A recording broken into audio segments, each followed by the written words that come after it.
everybody. Welcome to Busy Living Sober. Busy Living Sober. Busy Living Sober.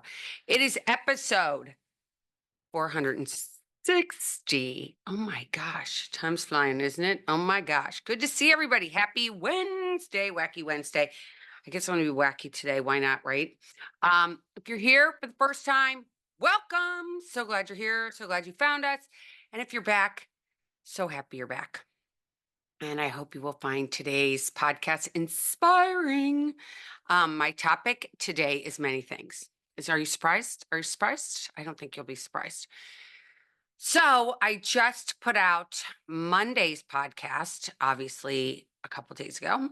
And we talked, I had JF on, my husband, and we talked about how it feels like we're living in an alcoholic family right now because for one, I think the government thinks we're really stupid. And I'm like, no, I don't think so. It's so funny. It's like when we're in our active alcoholism, we don't think anybody knows about it, right? It kind of feels like the same thing. It's like when I was out there, I knew I had a problem, but did any of my friends, I mean, yes, a couple of my friends obviously said something. They weren't friends for long after that though. But you know, I knew that there was something up and I didn't want to tell anybody. And that's how it is right now. I feel like nobody is running the show. There's no grown-ups and everybody's just running around going, wait a minute, is this happening? Is this happening? It's kind of brings up so much inside of me of thinking back to when I was getting sober and when I was still active and how it was like sneaking around and doing all this stuff and not telling everybody the truth because you didn't want everybody to know what was really going on with you because you thought, oh my gosh, if everybody knows what's going on with me, it's going to be trouble. I'm going to have to give up my best friend. I don't want anybody to know. Shh. Let's keep this secret to ourselves, right? And you didn't want to reach out for help. At least I didn't want to ever reach out for help.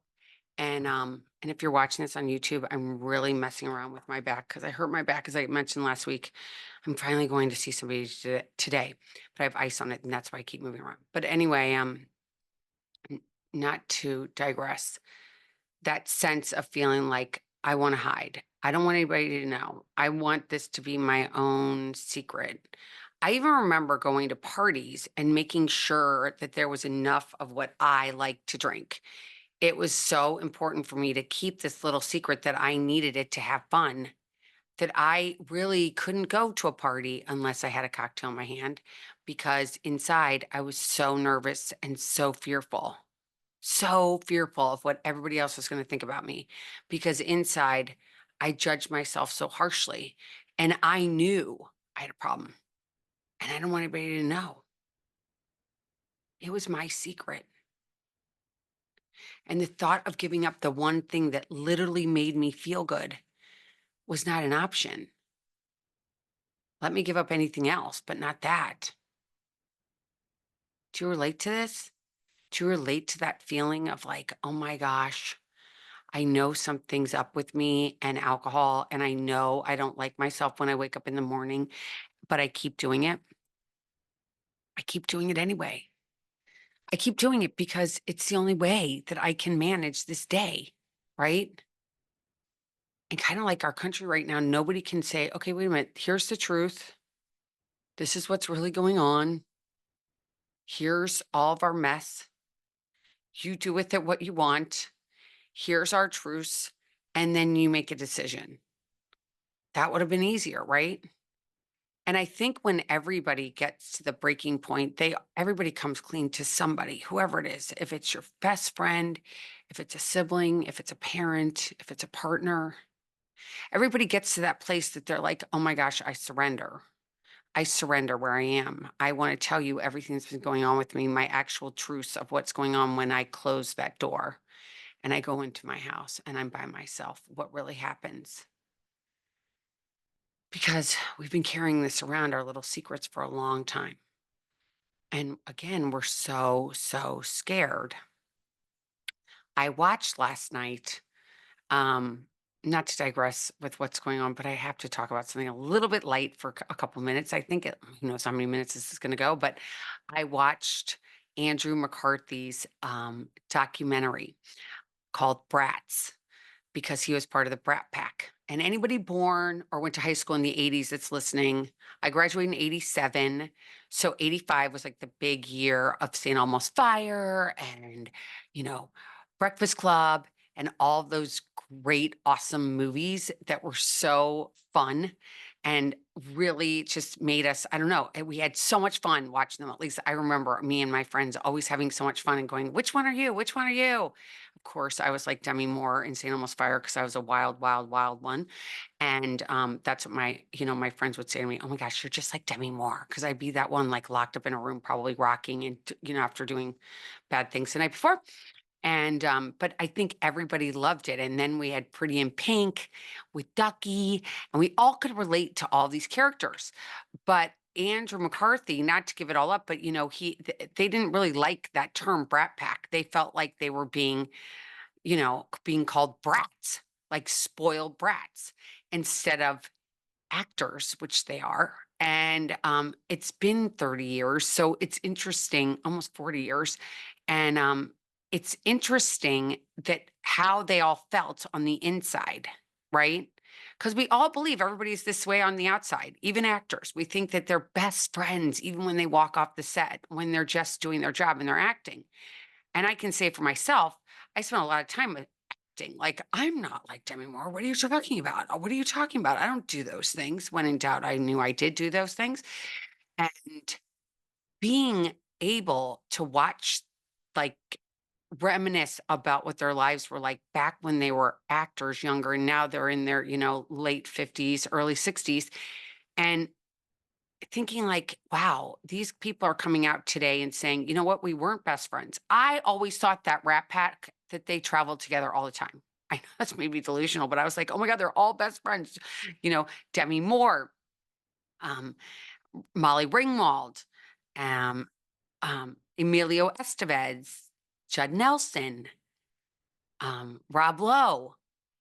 All those people were like, they'd go out and party afterwards and they were all best friends. And I think they did on occasion, but not all the time. They weren't all best friends. But you know what? I kind of realized last night, a lot of them are in recovery right now, which is so crazy. I'm like, oh my gosh, because they talk about it like it's in the past tense when they were drinking. And we all know Rob Lowe's been sober a long time. He's been very vocal about that. And I think back and I'm like, wow,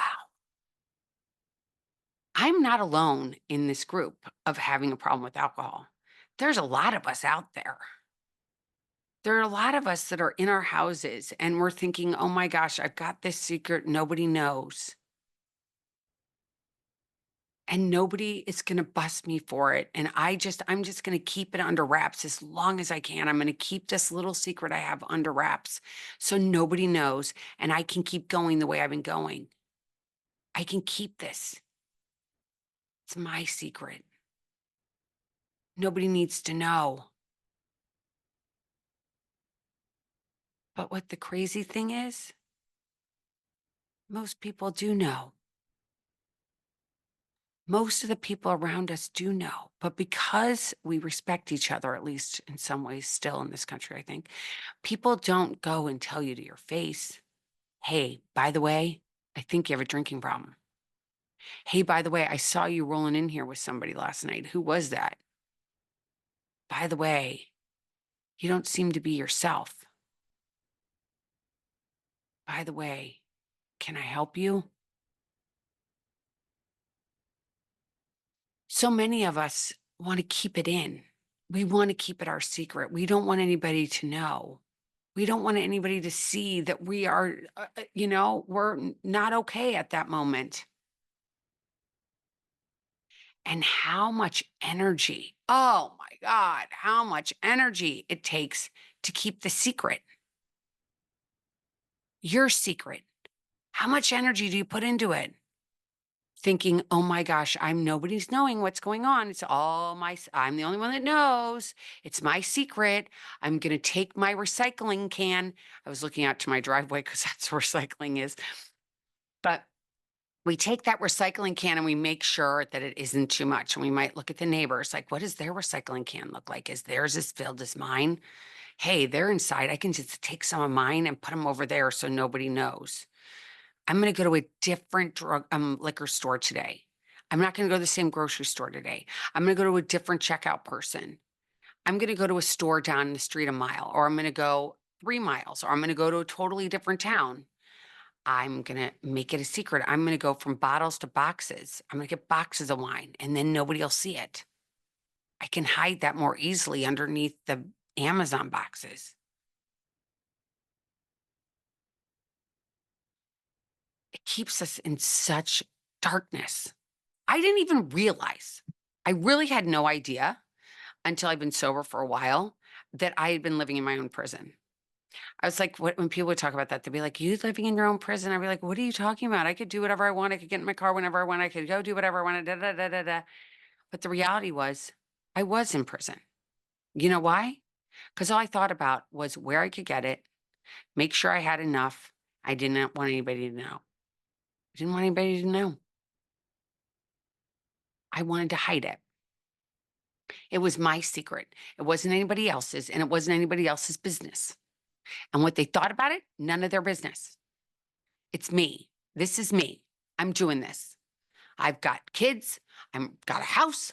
I got this all under control. It's no problem. I'm holding it all together here with duct tape, but I'm holding it together. But it was all a lie, right? Because I had nothing. I was in control of nothing. And today I'm actually really not in control of anything. I think we all think we have control. And we try to put control on it, which then causes drama, right? Because if somebody's going, I see something and I know something that's going on and you're not being honest with me and you're not telling me the truth and I have to sit here and guess what's going on when your neighbor or your friend knows or your partner knows exactly what's going on or your kids know exactly what's going on and you keep going, no, it's not true, no, it's not true. And you're like, but yes, I see it is true. It's so crazy. I mean, and now it's being done in our total government, which I think is insanity. That's why I compare it to like an alcoholic family, because we all know that poor Joe Biden should be at home resting and enjoying the end of his life. But instead, they're parading him in front of us all on TV and trying to tell us we're not seeing what we're seeing. It's just like, okay, we are awake, at least some of us. And just use this comparison because I think when we are in our active alcoholism, excuse me, people know. Everybody in the neighborhood knows. Family members know. They talk about us behind our backs. But we don't want anybody to know. I remember growing up and my parents talking about their mothers and being like, "Oh my gosh, they're alcoholics, they're alcoholics, they're alcoholics." There was no solution. Give them another drink. It wasn't like, okay, we're not going to give them a drink because this isn't good for them. They obviously have a problem. No, nobody was talking like they are today. Like there is a solution. There's so many solutions out there. And I got an email just the other day with somebody asking me, "What do you do when you say you need a sponsor?" And it's so brilliant, AA. I just think Alcoholics Anonymous is so brilliant because having a fellow traveler with you along your way, it really helps guide you so that you don't have to do this by yourself. Because I know, as I just was talking, when I kept my secret all to myself, how could I get better? Because I'm just telling myself the same old lies over and over and over and over again. Nobody sees me. Nobody knows what I'm really doing. It's all okay. I've got this. I've got this. I've got nothing, by the way. And when I finally got that sponsor that I could sit down with and get all those truths that were actually in my head, that I have had a problem for a really long time. I've done a lot of things that I've been carrying around that I'm really ashamed of. I want to tell you, the sponsor, what's really gone on. Because once you're able to get the stuff that's in your head to somebody else, another human being, it lightens the weight. It lightens it. It makes it less heavy. It makes it so the burden is gone in half at least. Because you've told somebody what's really been going on, why you've been acting the way you've been acting, how you're really feeling, and maybe even something deep down inside that you haven't talked about with anybody ever in your entire life. But you find this person that opens their heart, opens their arms, gives you their phone number and says, "Call me. I'm here to listen." is like the best gift a sponsor can be. And mine, oh my gosh, love my sponsor so much. I mean, she was yesterday. I not to digress, but I was having a I had gotten up 2 nights ago and I all these things had come to my forefront, to my head. When I was sleeping, I had dreams and all this other stuff. And I wanted to talk to her about it. And I'm like, I'm having a problem with this and I'm having a problem with that. And I want to change it. I don't like this about myself.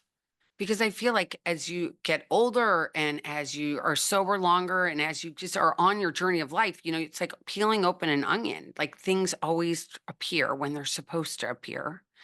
And these two things appeared to me that I didn't like about myself, that I really don't like about myself. And I said them to her and I'm like, I really don't like these two things about myself. And she said, well, pray about them. And which I do, of course, all the time. I just say, God, please remove this thing that I don't like about myself. And she said, I just want you to remember something. And I thought this was so brilliant. That's why I have to share it with you guys. She said, these are not chains. This is change. We use our secrets as chains to keep us back, right? All these things we have chained to our guts, to our stomachs, to our hearts that we don't want to ever let go of.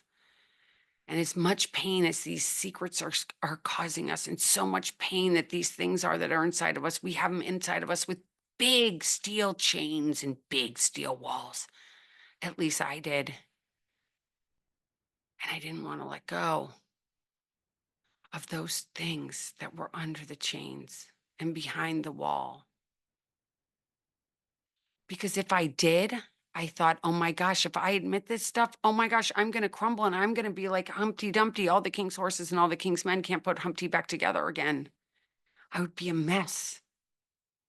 I'd be a puddle on the floor. Who's going to help this puddle on the floor? How is any human going to be able to help me get better? And that's why they have this sponsorship, because it's baby steps. It's baby steps. It's 1 minute at a time, sometimes 1 second at a time.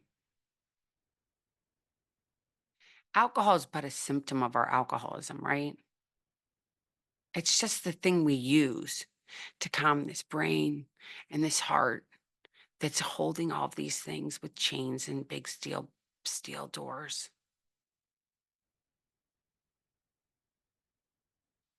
But setting them free and changing is where we get to learn peace, is where we get to learn serenity, is where we get to be truthful and we get to be honest and we get to hold our head high and we get to say, you know what, I let go of the chains. And we get a little softer and we get a little lighter and a little lighter and a little lighter. And our burden isn't as big. And our that fear that's so overwhelming. It was so interesting because Andrew McCarthy, I really hope you guys watch this documentary. It's on Hulu. But Andrew McCarthy was talking about fear a lot. And I was like, oh my gosh, the fear, they were in their 20s. Now again, in being in our 50s and late 50s, I'm in mid 50s almost. I'm almost about to pass the hurdle to the other side. But um, when we are in this, and especially in our 20s and now being in my 50s, I still have fear, right? We still all have fear. We all are sitting here like, oh my gosh, what's going to happen? What's this? What's that? I see young people with masks on and I see people scared all over the place. And it's so sad, right? It's so sad because fear and faith cannot live in the same moment. And we feed the fear, feed, especially if we watch the news all the time, which I do not. Um, we have to protect ourselves.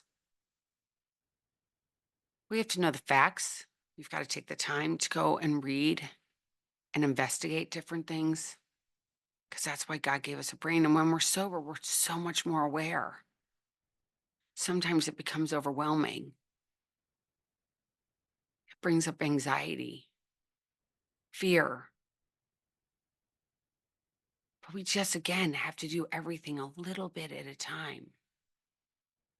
I don't know when we started moving at like however fast we are moving in our lives today. And it's constant. We got to do this. We got to do that. We got to do this. We got to do that. We got to do this. We got to do that. Do I have enough money? Do I have enough this? Do I have enough that?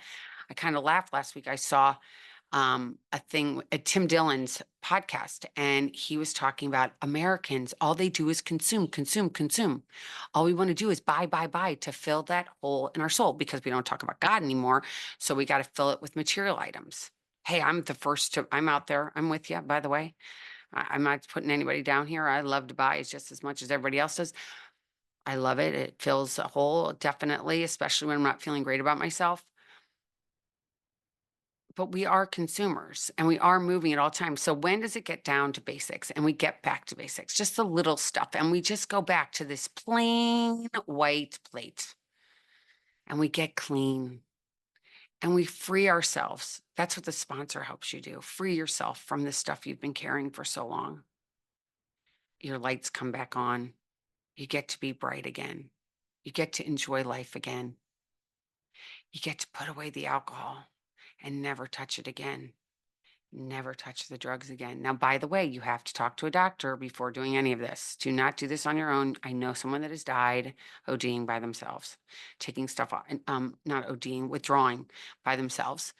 They were, if you don't talk to a doctor, you could really, really be sick. So please, I beg you, talk to your doctor before you get off any drugs or alcohol, please. Just because you don't, you might need the doctor's help. Because again, we lie to ourselves about how much we're really drinking and how much we're ingesting into our body. And we should really be honest with at least somebody, a doctor, and say, this is where I really am. And can you help me wean myself? And that's like, again, that's like one of the first steps of freedom. I remember, it's so crazy. I just thought about this. I remember going to my first meeting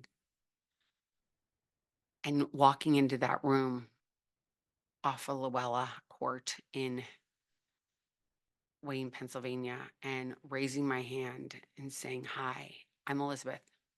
I'm an alcoholic. That alone, like some of the chains just started to melt away right there. They were like, wait a minute. Oh my gosh, you just got honest with yourself and everybody else around you.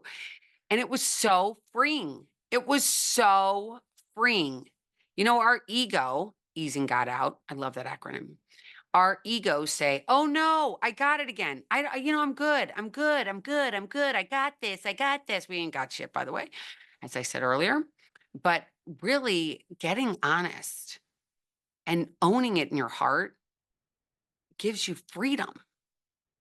You think it's going to do the exact opposite, right? You're going to be like, oh, I'm not going to be able to drink like I used to. I'm not going to be able to do these things that I used to. I can't do those things anymore. And it's changing the words there, by the way. Instead of I can't do those things anymore, I don't want to do those things anymore. I don't want to carry all this stuff around anymore. I want to be free to be who I really am authentically. Like back when I was 10 and I was happy, joyous, and free. I don't want to feel all this stuff anymore. I don't want to feel like I got to hide all this stuff anymore. I don't want to carry around this junk for years and decades. And it's like a really heavy backpack. I remember letting that backpack go on my back. And I'm again saying this figuratively, not in reality.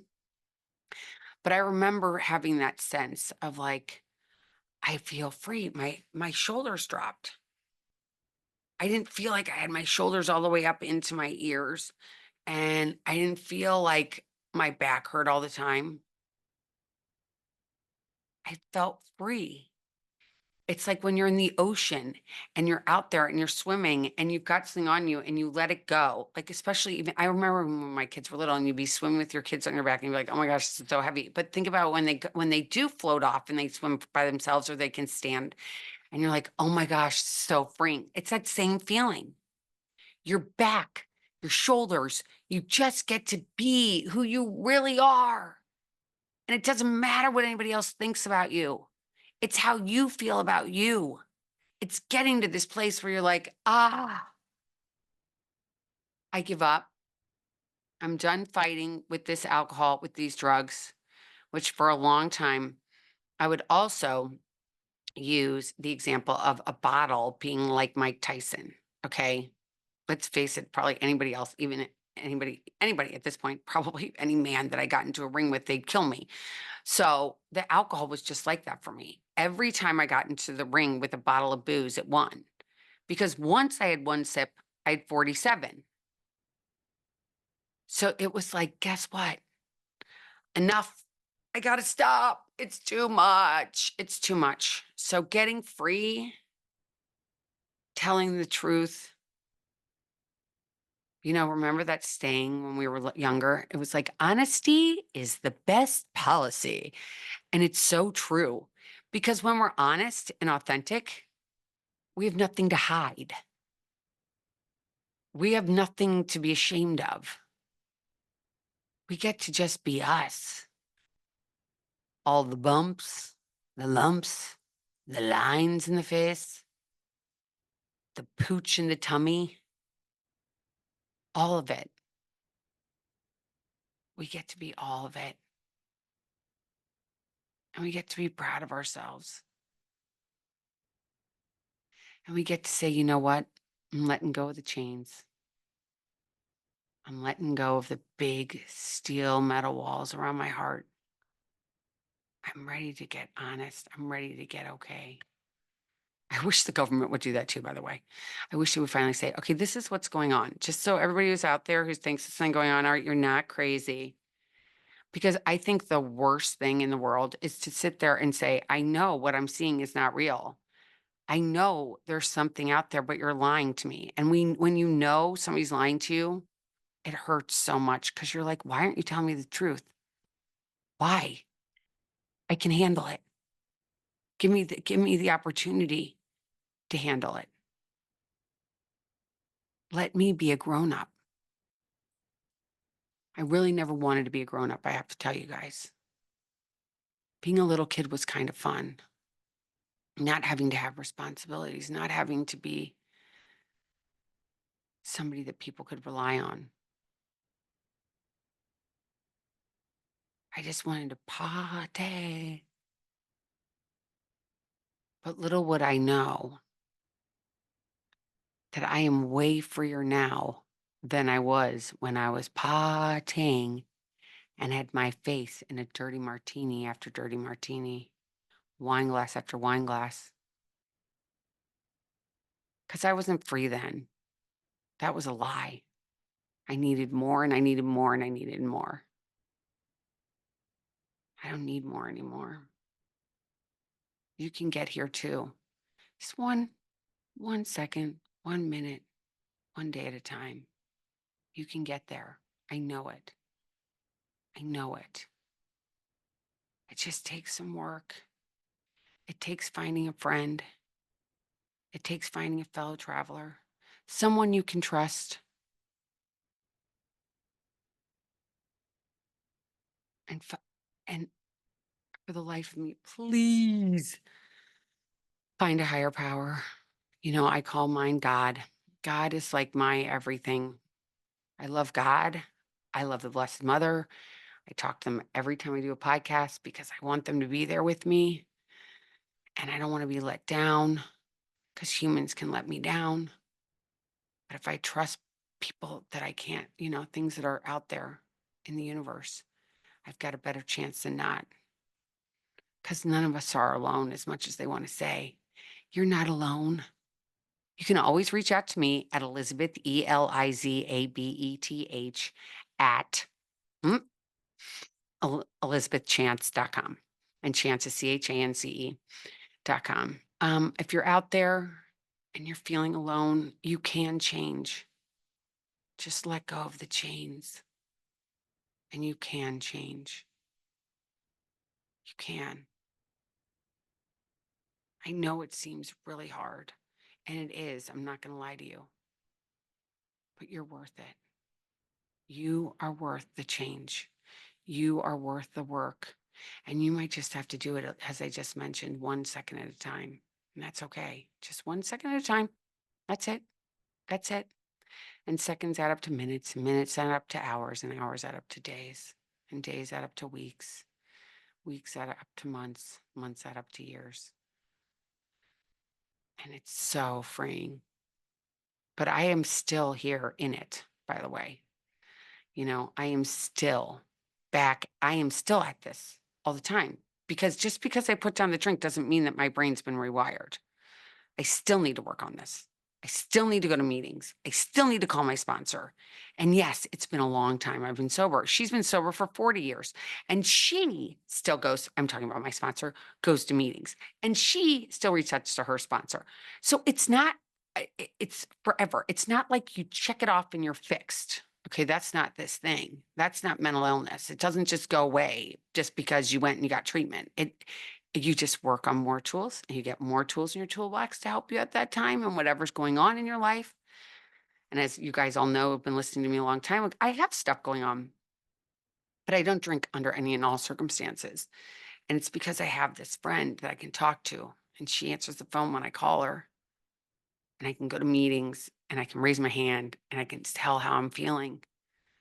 And I can know that I'm not alone, because when I'm alone is when those chains come out, because I get real defensive and I get real protective. And it's not a good place to be. If you're out there today and you enjoyed today's podcast, please subscribe to my channel. Please subscribe to my Patreon. I'm coming up with a whole plan. I just have very few followers on there, so I'm trying to get it to go up. And I'm going to do some fun stuff in the fall on Patreon. And so if you want to join my Patreon, go to patreon.com/Bizzy Living Sober. Bizzy Living Sober. You can find me on all platforms. And please subscribe to my YouTube channel. Follow me on Instagram, on X, on TikTok, on Facebook.